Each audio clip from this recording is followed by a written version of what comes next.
Welcome back, everybody. Another Soapbox Sunday here at Blue Glow Electronics, except for it's not Sunday, it's Friday, 5:15. I just thought I'd try to sneak in a short little Soapbox Sunday today because I've got a long list of Soapbox Sunday topics that I want to get to, and I've just been struggling to find the time. As of late, I've been spending most of my time here on the bench focused on these Scott 210Fs. And we're making a lot of good progress, but they are a labor of love, and I say that because there's a lot of labor going into them. There's a lot to those amplifiers. So some of the more complex things I've ever worked on. At any rate, I thought we'd spend a little time today talking about the 300B amplifier and give you an update on that.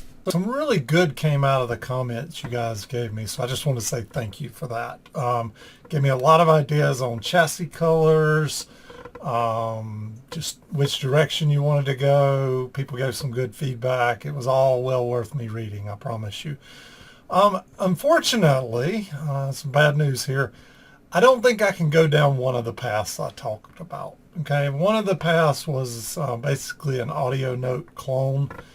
And the more time I've spent, and I've had a few people email me kind of back channel saying, hey, you might be stepping into some legal troubles there, because AudioNote is an active company.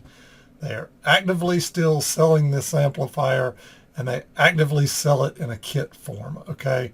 So if I'm out here taking a product that someone is actively making their livelihood off of today, and I'm basically saying, here's a copy of it, and by the way, here's a chassis pre-built for it. I'm not too far that I'm selling. Not too far from a pile of legal mess, and I actually talked to my lawyer about it, and he said, "Danger, Will Robinson! Danger! No, Will Robinson! Danger!" He said, you know, just go another path. You're if you can, it's a slippery slope. So, at any rate, one of those options is out the window. So it kind of brings me back around to this Western Electric design. However, a lot of your feedback was, you know, the 310A tubes on the front end of that are pretty expensive, and then you got the Russian clones of it, and they're not expensive, but it leaves us with no tube rolling options. So I'm on another journey at this point. I'm still doing the 300B. I'm just trying to decide now what we're going to drive it with. So stay tuned. More to come on that, and we'll keep you updated along the way. As of late, I've been trying to put a lot more effort into the videos that I produce. Not so much the content, but the actual quality of the videos. I've been spending a lot of time going through, editing the videos, cutting out little white spaces where maybe I'll sit there, go home for a few minutes. If you guys wonder, when I say home all the time, what it is I'm thinking. And it's hard when you're making videos to be thinking about what you're doing next and trying to think about how you're going to present it. There's just a lot of cycles burning in your head when you're making videos live. But I've been trying to put a lot more time into pre-scripting and thinking that out ahead of time, editing of videos, and then, you know, a couple other things. One, I got my microphone off of my desk. I went super high-tech, high-end with my microphone mount, as you can see here in this picture. It works, okay? Don't give me grief over this, but you see where I'm at in this journey. I'm just trying to make things functional. But this gets the mic off my desk. Before, every time I touch my desk, you guys would hear a loud thud, and I've got it suspended now, and it's helping greatly with the amount of background noise going on. But two other things I'm wanting to invest in. One, a new camera for these kind of frontal shots here, so that I'm not so, what's the word they use, overexposed. This camera I'm using right now is just notorious for overexposure, and the software, you can try to adjust it out, but then you end up with a lot of shadows. That and my lighting on my bench. I get a lot of feedback that my videos are too dark, or they can't see down inside the components I'm working on, things of that nature. So I've been looking into some a much better light setup there with my bench. So anyway, stay tuned on that. More to come as I work through that. And by the way, if I get emails a lot of times, you guys asking, hey, how could we, you know, contribute back to you, or thank you so much for what you do. If any of you guys want to say thank you via a small little PayPal donation, I promise I will use it towards this video channel. I'm probably going to have $1,000 in this camera and lighting setup I'm looking at right now. And, not that I can't afford that. It just, hey, if the hobby supports itself, it's all better. But if you want to know how to do that, you can go to my website, and on there's a donations link, and it'll tell you how to do that. Or you can just send PayPal to mw@blueglow.net. But at any rate, it's a shameless plug here for some work I'm trying to do. And if you guys are looking for an opportunity to say thank you, it gives you an avenue for that. All right, next topic. So I thought I'd give you guys a couple bench tips. One, I get questions from time to time via email. It says, "Hey Mark, what is that white round thing on your desk that looks like it's got lots of tools stored in it?" And it's actually this. It's a neat little roundabout. It spins freely. On this bottom level, it's 3 levels. The bottom level, I keep all kinds of things from flashlights to, as you can see here, little turning tools for potentiometers and whatnot. X-Acto knife, a little opener for things like cell phones and whatnot. Keep a couple small zip ties in there all the time. Glue stick, always handy, things of that nature, right? But then as you move up into the next layer, a little bit longer tools, I keep things like this wire wrap tool in here. Keep little punches and things that are sharp like that in here. Component bending things. I keep a few, odd size screwdrivers and things. Oh yeah, everybody's got to have 2 of these in theirs. Okay, it's how you get knobs off of components. A pair of cheap spoons from Walmart for $1 a piece. Okay, and a solder sucker, things of that nature I keep in here. Little brass hammer I use from time to time on things. This is actually a gunsmithing tool, but and then I've got a soldering iron that's actually a benzomatic, so you can, it lights up the propane or whatever you put in it. And if I'm needing to solder something on a car or something, not here on the bench. Lead bending tools. I keep spare little red spray nozzle leads on there. We've got all sorts of little picks and whatnot, but you get it. Here in the top, I use the heck out of this. It's just a super soft 1-inch paintbrush for $1 from your local hardware store. But I use it for getting dust off of things. Toothbrush for a little more aggressive cleaning on things.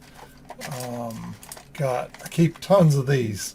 Always in the top here I'll have 10 or 15 of these longer nylon style strips. And this is where I keep my infamous pointers, or otherwise known as chopsticks, I picked up somewhere along the way, bamboo. But you get the idea.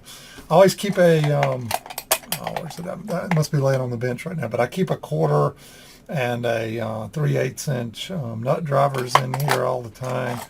Solder suckers, that's where I keep them in here. But you get the idea. Anyway, neat little toolkit. Oh yeah, check this out. Little, you can tell what my temperature on my forehead is right there. Pliers, just handy stuff, and it's in a neat little space, and I spin it around and get what I need when I need it. Anyway, these are actually a chef's item, and they're made by a company called Pampered Chef, and you can buy them through Pampered Chef. And Pampered Chef's one of those like Avon type thing where they have parties and you can buy from them, but you can go on eBay and find these. Okay, I don't think they sell them in white anymore. They sell them, they're black now, and if I had my choice, I would rather have a black one, because you can see mine's kind of all dirty and marked up from use over time. So if I was buying another one, I would get a new black one. But yeah, Pampered Chef Turnabout is what it's called, and you can find them on eBay. I can't remember the price, but they're somewhere $30-ish, I think. All right, next tip. I thought you guys might find this kind of comical, or maybe it resonates with you. So I was looking at my viewer stats the other day, and I get some insights from YouTube. Provides a lot of analytics around people watching your videos. How old are they, the demographics, where are they from, all those types of things. But there was a stat I had never really looked at until the other day, and it was when do my YouTube viewers watch my videos? Okay, so as you can guess, people watch them all times, day and night. Okay, and people from around the globe. So you kind of have this 24-hour thing going on. But the mass concentration of people that watch my videos are during work hours, specifically between the time of around noon until about 4 o'clock. Gets more view time than any others. So I guess people in the afternoons decide to take a break from work and maybe watching videos. Or maybe most of my viewers are retired and this is just the time they're getting around to watching videos. I don't know. But even more so than that, I thought was interesting. My highest view time of the entire week is Friday afternoons from about 1 o'clock until 4 o'clock. So I just thought it was neat. I'm working remote right now. I've got my whole company working remote, about 500 people. It's one of those where you just wonder, what are those 500 people that work for me doing during the day? And what are they doing on Friday afternoons? I don't know. Maybe I'm the only one finding humor in this, but it was of interest to me, so I thought I'd share. All right, I promised this would be a short video today. So my last topic of the day, guess what? Transcender is back. So you guys may have remembered a while back when I built the 807 amp. I went with some, I wanted to use some Transcender output transformers on that, but at the time, Transcender had kind of stopped taking in and building transformers at that point, and most people were disappointed about that because they really made a good product. Well, here recently, I reached back out to them and said, hey, just curious, are you ever going to start making transformers again? And they said, hey, we're back in business, so you can go to their website and order transformers and whatnot. It sounded like I swapped a little bit of an email with them. Sounded like maybe the guy that owns this business had started another business, and then for whatever reason, he's decided to come back to running Transcender. So they are open and taking orders again. So, I want to talk and spend a little more time talking with the individual there about this, because what I'd like to do is in this next build, I'd like to use the Transcender transformers. I think they're a great value for the money.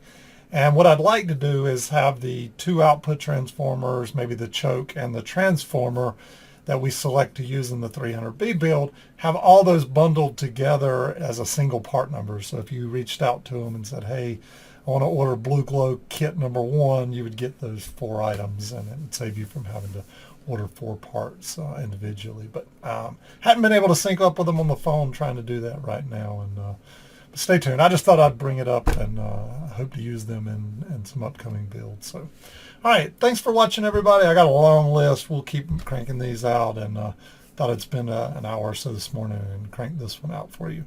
Thanks for watching, everyone.